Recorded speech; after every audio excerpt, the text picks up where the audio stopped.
Чем живет громада и что можно сделать для людей? Члены Меджлиса крымско-татарского народа встретились с жителями села Новоалексеевка Генического района Херсонской области.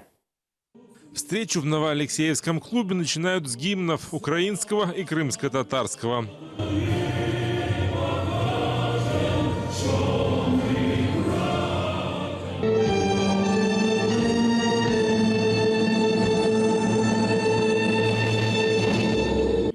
Членов Меджлиса и Всемирного конгресса крымских татар интересуют, чем живет крымско-татарская громада Генического района и чем можно помочь. Люди жалуются на бытовые проблемы. В Геническ поехать ни денег на ту пенсию, которой живут наши бабульки и дедульки, поехать нет. А почему на нашу больницу какие-то, вот придешь туда, свет потушили, уже ничего не могут сделать, ни рентген пройти, ни флюорографию сделать. Нашу больницу надо тоже вот взять во внимание. У столичных гостей интересуются о Крыме и телеканале АТР. В бюджет Украины были заложены деньги на наш любимый, единственный в мире телеканал АТР, Крымско-татарский национальный канал.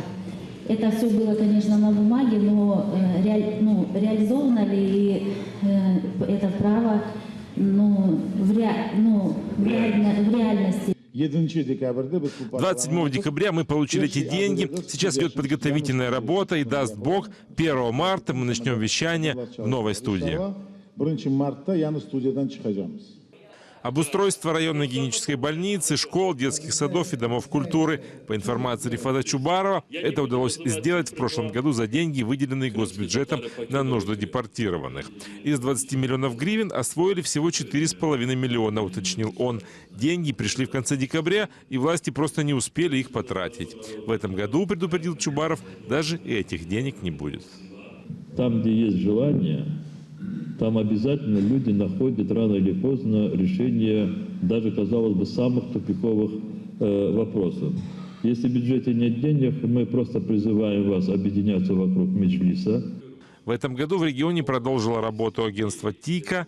Благодаря его помощи в партизанской школе заменили все окна. Кроме этого, при поддержке крымско-татарской диаспоры Турции начнется строительство 2 мечетей в Геническом районе.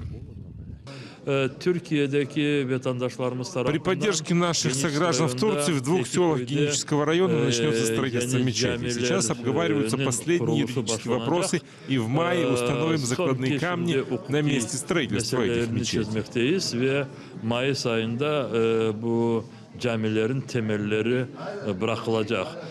Члены Меджлиса пообещали регулярно общаться с людьми в регионе, где живет больше всего крымских татар.